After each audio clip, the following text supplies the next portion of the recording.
Hello everyone, welcome to a pampering session with me. എനിക്കൊരു event ഉണ്ടായിരുന്നു. അപ്പോൾ അതിൻ്റെ തലേ ദിവസം രാത്രി ഞാൻ എൻ്റെ ഫേസ് പാമ്പർ ചെയ്യാണ്. Starting with aloe vera gel.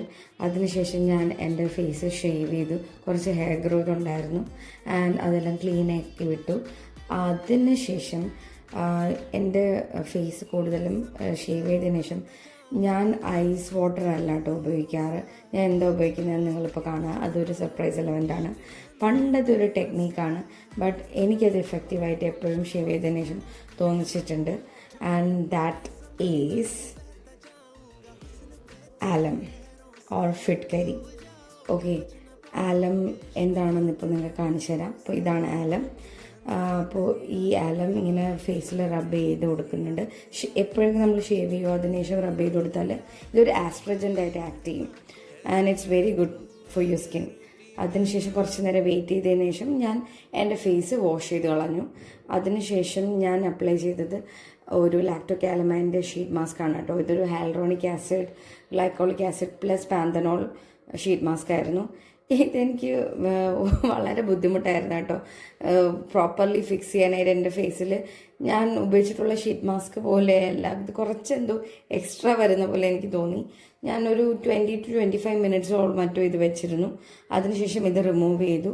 പിന്നെ എൻ്റെ സ്കിൻ നല്ല പ്രെപ്പായെന്നും ഞാൻ മനസ്സിലാക്കി, ഹൈഡ്രേറ്റഡ് ആയെന്ന് മനസ്സിലായപ്പോൾ ഞാൻ കുറച്ച് റെറ്റനോൾ ഇട്ടു. റെറ്റനോൾ ഇടുന്നത് ശരിക്കും പറഞ്ഞാൽ സ്കിൻ ഫേമായിട്ട് നല്ല ഗ്ലോ ആയിട്ട്, ഗ്ലോയിങ് അല്ല ബേസിക്കലി ഫേമിങ് ആണ്. അപ്പോൾ റെറ്റനോൾ ഞാൻ കുറച്ച് നാൾക്ക് ശേഷമാണ് റെറ്റനോൾ ഇടുന്നത്. ആൻഡ് ഞാൻ മിക്കവാറും എൻ്റെ കണ്ണിൻ്റെ അടിയിൽ ഇടാറുണ്ട്. ആൻഡ് അതിന് ശേഷമാണ് ഞാൻ മോയ്സ്ചറൈസ് ചെയ്യുന്നത്. ആൻഡ് എൻ്റെ സിറം ഷീറ്റ് മാസ്കിൽ ഫസ്റ്റ് ലെയർ ആയിരുന്നു, second layer retinol, third layer moisturiser ഞാൻ എൻ്റെ ഉണ്ടായിരുന്നൊരു തീരാറായ ഒരു മോയ്സ്ചറൈസർ ഉപയോഗിച്ചു. ഞാൻ അധികം അത്ര ഫാനല്ല മോയ്സ്ചറൈസറിൻ്റെ. I am the big fan of sheet mask and this retinol rather than the moisturizer. ഞാൻ കൂടുതൽ മോയ്സ്ചറൈസ് ചെയ്യുന്നത് അലോവേര ജെല്ലുണ്ട് അല്ലെങ്കിൽ സ്കോളിൻ്റെ ഓയിലൊക്കെ കൊണ്ടാണ്. പക്ഷേ ഇന്ന് എൻ്റെ ഒരു മോയ്സ്ചറൈസർ മുമ്പ് മേടിച്ച് തീരാറായിട്ടുണ്ടായിരുന്നു. അപ്പോൾ അത് വിചാരിച്ച് ഞാൻ അത് തീർക്കാം, അങ്ങനെ അത് തേച്ചു. അതിനുശേഷം നന്നായിട്ട് മസാജ് ചെയ്തു. ഫേസ് മസാജിങ് വളരെ ഇമ്പോർട്ടൻ്റ് ആണ്, എസ്പെഷ്യലി ഫ്ലൂയിഡ് റിട്ടൻഷൻ കുറയ്ക്കാനായിട്ട്. അല്ലെങ്കിൽ ഫ്ലൂയിഡ് റിട്ടൻഷൻ കാരണം ഒരുപാട് പ്രശ്നങ്ങളുണ്ടാവും.